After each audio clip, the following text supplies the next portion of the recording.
Good day, guys. My name is Maika Cedeño, the first reporter of the group. Our topic for today is about cash transfer method. So, let us first define what is cash transfer.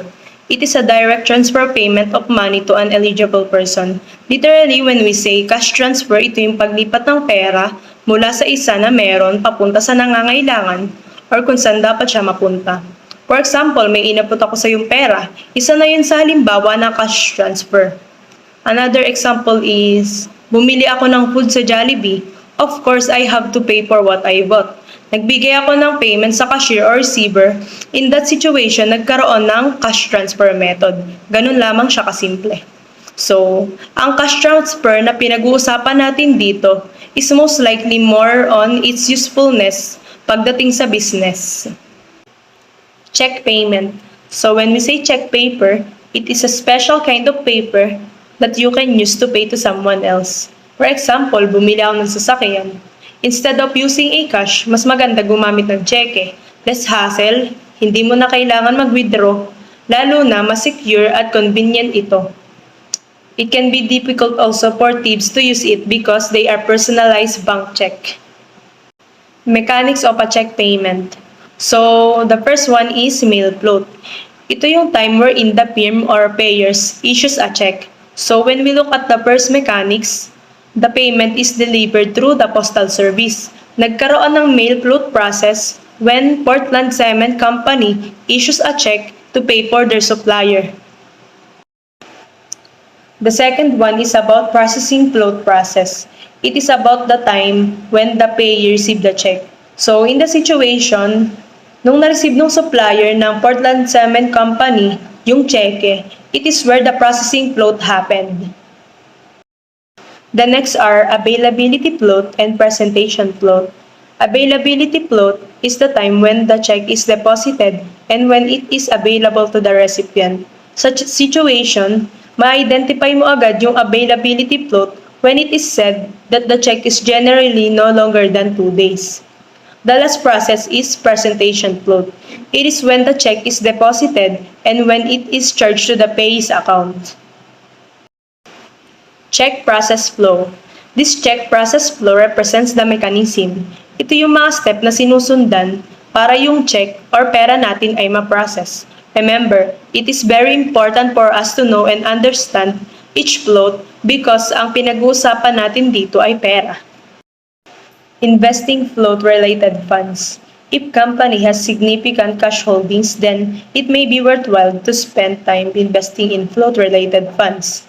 Since the treasurer knows kung kailan makiklear or mapaprocess ng banks yung mga check, pwede pang invest muna yung ibang pera na available kasi di pa process yung checks. Value dating. It is the date when a transaction takes place or when the value of assets or money becomes effective. For example, my friend Isa writes a check worth 20,000 for me on Tuesday and then na-deposit ko ito sa bangko on the same day at 3 p.m. My bank estimates that the amount from Isa's bank will be secured on Thursday. Therefore, Thursday would be the value date as the bank expect the fund transfer on the particular day. However, I will be able to use the fund only after Thursday. Check payment through a lockbox.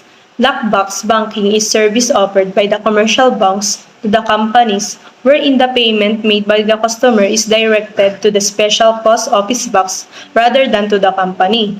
I know all of you guys are familiar with the PO box or post office box. This is similar to lockbox. The only difference is kay PO box ang dumadating ay sulat, kay lockbox naman ay cheque. Example, the treasurer of Portland Cement wants to know if it would be cost-effective to open a lockbox for collection of receivables from customers. So, he gathers the following information for the group of states where customers would be asked to send their payments to a lockbox. So, these are average number of daily payments to lockbox, which is 165. Average size of payment is $1,450. Rate of interest per day is 0.02%. Mail time savings is 1.0 days. And the processing time savings is 0.8 days. So, these are the information that the treasurer gathers. So, he calculates the collected balance at the lockbox as follow. So, nakuha to, sa tulong ng information na yon, kinompute yon as 165 items per day times the $1,450 each, then times the 1.0 and plus the 0.8 days saved. So, bali mag-equals siya sa $430,650. So, bale, when invested sa 0.02 days per day, so bale yung $430,650 is increase in the collected balance yield. So, yung interest income niya is 0.002 times the $430,650 is equals to $86 daily interest income. So yung treasurer nakita nung treasurer ng Portland na meron silang mga daily gain na $45 or yung $11,700 over the standard number of 260 business days per year. So they decide to implement the lockbox solution. So bale, mas nagiging madali yung naging process nila kapag ganito yung nagiging process nila. So, additional factors in this calculation are the initial cost of contacting customers, syempre, to have them route their payments to the new lockbox address, and also to reduce the cost of directly landing the checks are now routed through the lockbox.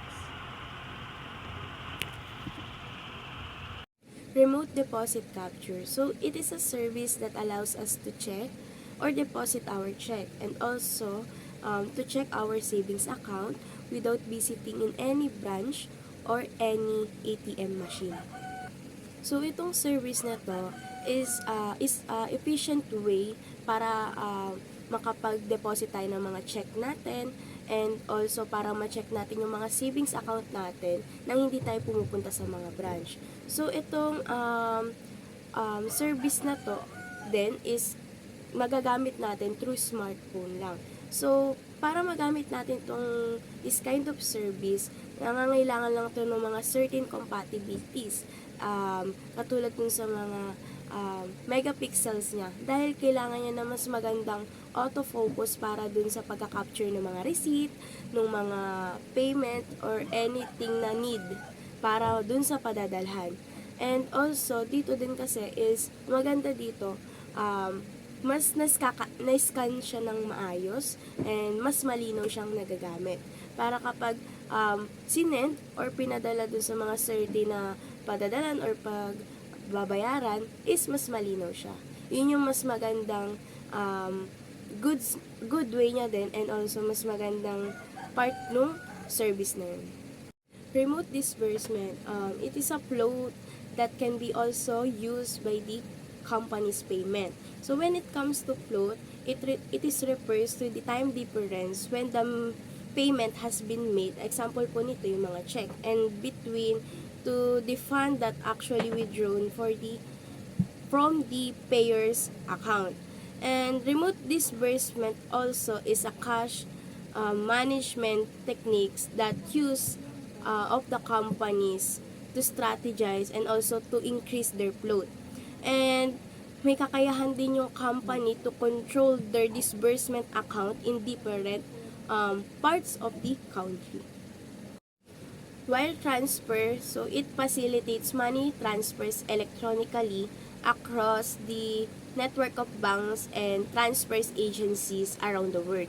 So, need lang dito na bayaran ng sender yung transaction through the remitting banks, and also they need to provide their account name, account number, and also how much yung ipapadala nila.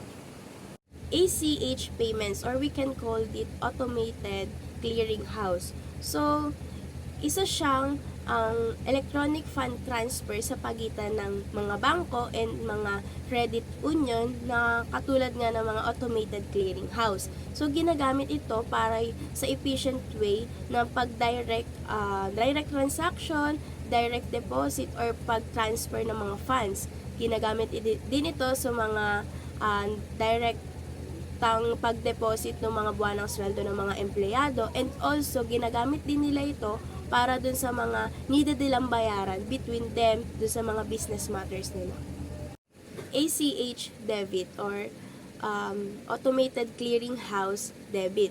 So, isa rin siyang electronic fund transfer, pero ang pinagkaiba niya lang sa ACH payments, ito naman yung paglilipat ng transaction from one bank account to other bank account. Ginagamit ito sa pagbabayad ng bills, paglilipat ng mga funds, and also, yun, as is, pagbabayad. Ginagamit nila yun sa mga transaction nila. And other thing lang sa ACH, isa siya talagang financial transaction na ginagamit para maging efficient yung pag-transfer, pagpa-process ng mga katulad ng mga bills or other money transaction. Global ACH payments, or mas tinatawag din siyang ACH International Transfer. Isa rin siyang electronic fund transfer na kung saan nagtatransaction or gumagawa tayo ng transaction or naglilipat tayo ng pera dun sa account na nakabase sa ibang bansa. Yung global ACH payments, mas kilala siya sa ibang bansa. So, kumbaga, mas nag-ooperate siya na mas maganda doon kaysa sa ACH payment na hindi siya global. So, dito, mas nakakatulong na mag-transaction between the payments from here or sa ibang bansa. Ang mga kasama lang din dito, may mga exception din na pwede. For like example, sa US, mas kilala yung global ACH kaysa dun sa mga yung mga local na ginagamit sa fund transfer. Kasama din sa exception nun yung kapag nagsisettle sila ng mga payments sila, yung currency, yun at yun pa din yung ginagamit nila using yung mga local bank accounts din doon. Pero yung mga existing global ACH transfer sa ibang bansa, may mga limited din sila, mga exception, katulad ng mga limited coverage, meron sa Hong Kong, sa Singapore, sa India, or mga halos gumagamit pa din sila ng mga local bank accounts, mga fund transfer. Ayun yung mga limitation din talaga ni global ACH transfer or payments. Present day everyone, my name is Isa Bernelin Tan and I am the third reporter of this group. First, alamin muna natin kung sino-sino ba yung mga gumagamit ng letters of credit. So, ang mga gumagamit ng letters of credit is yung mga importer. So, sino-sino ba yung mga tinatawag nating mga importer? Ito yung bumibili ng mga items outside the country. So, kung merong importer, meron din exporter. Sila yung nagbebenta ng mga items sa importer. Sabi dito sa PowerPoint, this is an arrangement where the importer's bank formally authorized an obligation to pay the exporter's bank during a specific period of time. Ibig sabihin lamang nito, yung arrangement daw between the importer and the importer's bank, ina-acknowledge ng bangko na siya ang magbabayad sa bangko ni exporter, pero within a specified period of time lamang. And beyond the time na nakastipulate dito sa letters of credit ay hindi niya na ito pananagutan or hindi na siya obligang magbayad dahil lumagpas na siya doon sa nakalagay sa letters of credit. Next topic is procurement cards. Yung procurement cards is isa siyang debit card. May nakita akong example sa YouTube na ang mga tao sa Korea mostly ay ginagamit yung procurement cards. Kaya nila ginagamit to kasi ang procurement cards is yung purchases na small amount lang at kailangan ng mabilisang transaction. So sa bansa naman natin, wala tayong procurement cards. Pero meron tayong petty cash funds. Ano ba yung petty cash funds? Yun din yung small amount lang na hindi na ginagamitan ng approval. So next is cash payments. So sabi dito sa PowerPoint, companies have a strong incentive to avoid both paying with or accepting cash. And sabi din dito, cash is bulky. May isa akong example. Meron tayong katransaksyon na worth 5 million or 10 million. Siyempre, hindi tayo magdadala ng ganun kalaking cash. Mas pipiliin nating mag-cash transfer na lang for safety na din ng magdadala. Kunyari, ikaw yung nautusan na magbigay sa katransaksyon ng company mo. Tas may dala kang ganung halaga. What if hold upin ka, di ba? Hindi natin masasabi ang panahon ngayon. Lesson learned to sa atin, guys. Kung may option naman, choose cash transfer rather than cash payments. Next is fees for cash transfers. So sabi dito, a cash transfer that crosses an international border is usually processed through a correspondent bank, which introduces both additional fees and delays into the transfer process. And dahil dito, yung mga multi-companies ay pwedeng mag-set up in-country bank account through which these transfer are routed. Therefore, they can take advantage of the more automated and mas mababang cost settlement system sa local institution. Next is summary of cash transfer methods. So dito sa chapter na to, pinapakita yung advantages and disadvantages ng cash transfer methods. I-generalize ko na lang siya. So, yung ACH payment is the best alternative. Bakit? Kasi bukod sa inexpensive siya, nakaka-transfer siya ng cash quickly. Pero, nire-require nito yung some initial setup time for a new payee. Yung pangalawa naman is yung check payments. So, yung payee ay mag-aantay ng couple of days para dumating sa kanilang bank account yung pera. So, bakit nga ba? Kasi, involved dito yung intensive manual processing by the payer. Yung only viable reason lang for continuing use checks is that the payer can take advantage for a favorable float. And lahat ng types ng cash transfer lies somewhere between the extremes of those two forms of cash transfers. Next topic is cash transfer controls.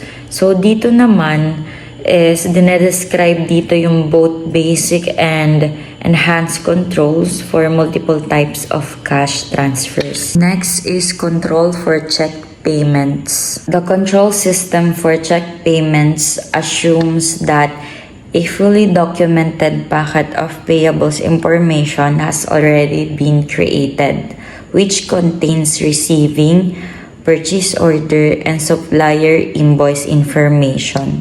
With this information in hand, the controls should be used to create and monitor the cash payments. Controls for remote deposit capture. Remote deposit capture eliminates the need to physically transform check payments to the local bank for deposit. So ano nga ba ang remote deposit capture?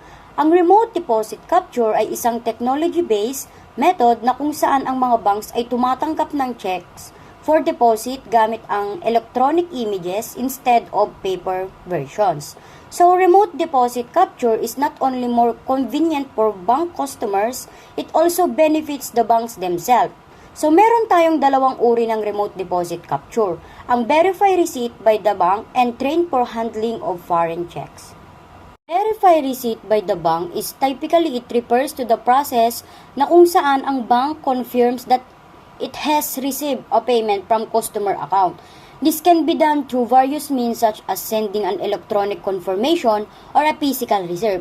Itong process na to helps to ensure that the payment has been received and processed correctly and can be used as a proof of payment if needed. Ang train for handling of foreign checks naman ay this remote deposit capture works only for checks. Sa United States siya ini-originate. So para maiwasan ang pagkakamali, dapat ang employees will be equipped with the knowledge and skills necessary to handle foreign checks securely and in compliance with the regulation. These controls will help maintain a strong control environment and mitigate risk effectively. Controls for electronic payments. So, electronic payments can involve large amounts of money and so require a stringent set of controls to mitigate the risk of loss. Ang electronic payments is referred to the transfer of funds between parties using electronic methods such as online banking, mobile apps, or electronic funds transfer systems. So, sa simpleng salita, ang electronic payments allow customers to pay for goods and services electronically. So, this is without the use of checks or cash. Normally, e-payment is done via debit cards, credit cards, or direct bank deposit. Restrict access to master vendor file. Restricting access to the master vendor file is an important security measure to protect sensitive vendor information and prevent unauthorized access or misuse. Required signed approval document for manually initiated electronic payments is a good control measure to ensure proper authorization and accountability. A signed approval document is a physical or electronic document that serves as evidence of authorization for electronic payment. This document should include details such as the payment amount, payee information, or purpose of payment and the authorized person's signatures or digital approval. Verify ACH debit filter with bank. It helps to ensure that the filter settings are accurately established and aligned with your intended requirements. Regular monitoring and communication with your bank will assist in maintaining the effectiveness of the ACH debit filter and help to protect your account from unauthorized or fraudulent transaction. Required password access to payment software. It is essential security measure to protect sensitive payment information and prevent unauthorized access. Implement proper user access management practices to ensure that only authorized individuals have access to the payment software. Required additional approvals. These controls help mitigate the risk of unauthorized or inappropriate payments, increase security in the payment process, and strengthens internal controls. Regular monitoring and reinforcement of the control will ensure its effectiveness in preventing potential payment-related risks. Required an end-of-day payments review. It is a valuable control measure to ensure accuracy, completeness, and compliance in the payment process. Establish a specific time at the end of each business day to conduct the payments review. This ensures that the review is performed constantly and allows for timely identification and resolution of any issues. Impose an outright debit block on all company accounts. So dito, implementing an outright debit block on all company accounts refers to a security measure that restricts any outgoing transactions or debit from being processed without explicit authorization. This type of control is typically put in place to prevent unauthorized or fraudulent activities, ensuring the financial integrity and security of a company's accounts. Request a daily cumulative limit for authorized trading partner debits. So, the daily cumulative limit for authorized trading partner debits is determined based on various factors, including the type of accounts, the trading partner's relationship with the institution, and the level of risk associated with the transaction. This limit is set by financial institution and is designed to protect both the trading partner and the institution from potential fraudulent activities or excessive losses. Request notification of duplicate debits. Requesting notification of duplicate debits involves contacting your bank or financial institution. So, monitoring your account regularly and utilizing available technology and service. By taking this step you can stay informed about any duplicate charges on your account and take appropriate action to resolve the issue promptly. Use a separate bank accounts as the source of electronic payments. Using separate bank accounts as the source of electronic payments can provide several benefits including enhanced security, better financial management, and improved tracking of transactions. So by maintaining separate accounts for electronic payments, individuals and business can mitigate the risks associated with online transactions and streamline their financial operations. Controls for letters of credit. Letters of credit are widely used in international trade to provide a secure method of payment or buyers and sellers. These financial instruments involve a bank guarantee payment to the seller upon the presentation of specific documents. So, to ensure the smooth operation and minimize risks associated with letters of credit, various controls are put in place. These controls aim to protect the interests of all parties involved, including the buyer, seller, and the issuing bank. Avoid approval by the buyer. Avoiding approval by the buyer is not a recommended approach in any business transaction. So, building trust and maintaining a positive relationship with the buyer is crucial for a long-term success. Avoid tight dating. Tight dating refers to the practice of dating multiple people simultaneously and maintaining a busy schedule with little time for oneself. This approach to dating can have both positive and negative effects on individuals and their relationships. So one of the main reasons why people choose to avoid tight dating is to prioritize self-care and personal growth. So when individuals are constantly juggling multiple dates and relationships, they may find it challenging to invest time and energy into themselves.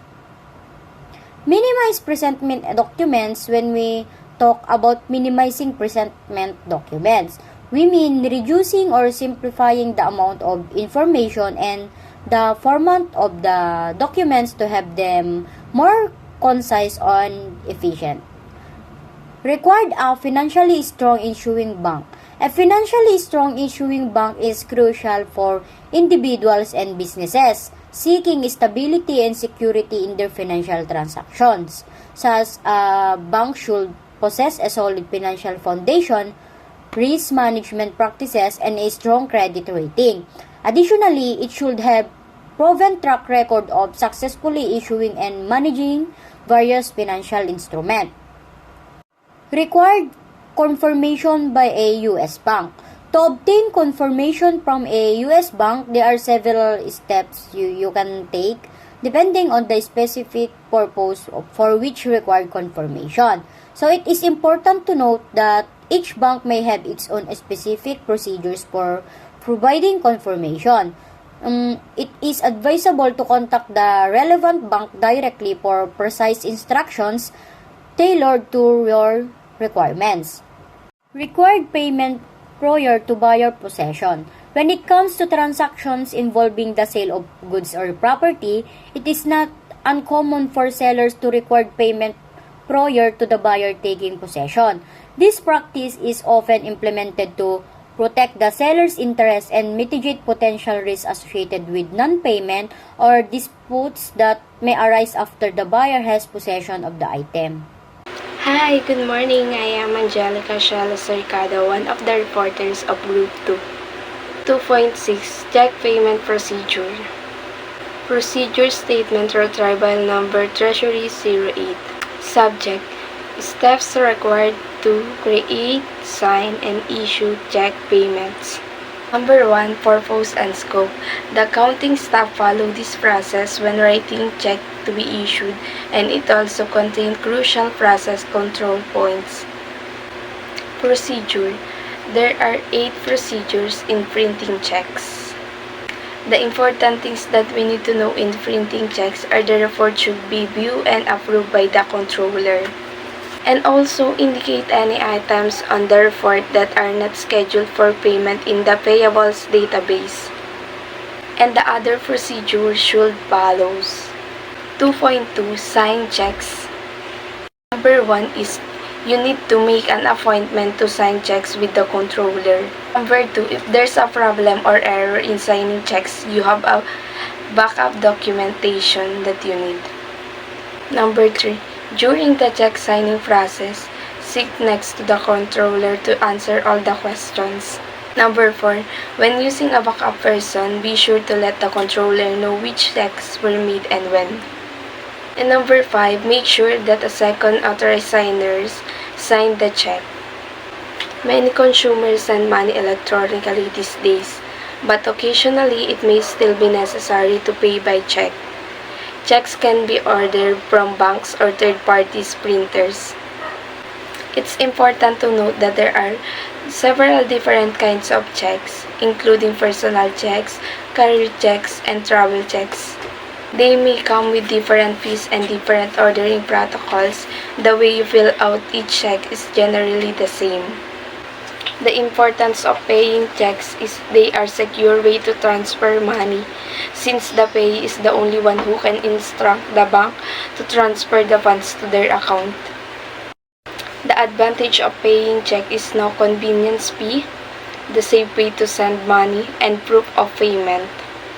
And the disadvantages of paying check is the younger generation are prone to scam, and also processing takes longer. 2.7 Electronic Payment Procedure. Procedure Statement Retrieval Number Treasury 09. Subject: Staff records to issue electronic payments. The most popular method of electronic payments include credit cards, debit card, virtual cards, and ACH or direct deposit, direct debit, and electronic checks. The available credit limit is the available credit on your card for spending.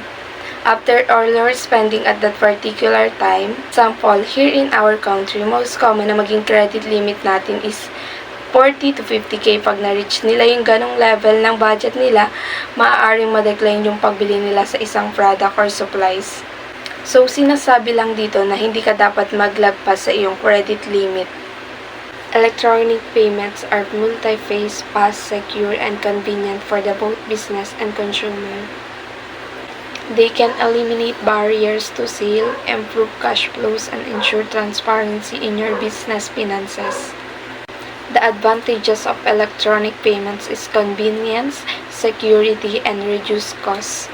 And the disadvantages of electronic payments such as technical issues, security risks, and limited consumer protection. 2.8 Letter of Credit Procedure.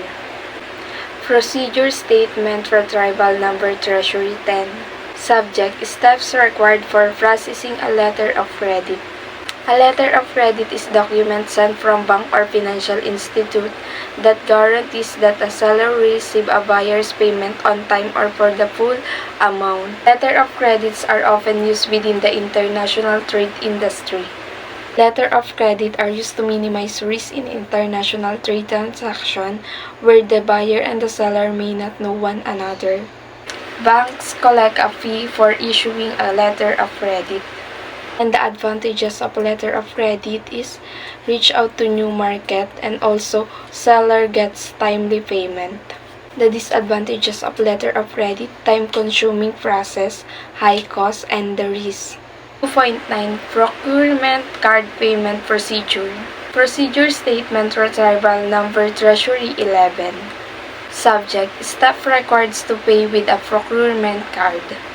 A form of business charge called a procurement card is used for smaller transactions to increase cost effectiveness, control, and convenience. A bank account or a credit card can be used as the connection for procurement cards. Buying, receiving, paying for, and accounting for goods and services are all parts of procurement to pay process. Disadvantages of procurement payment is higher fees, overspending, or lack of control.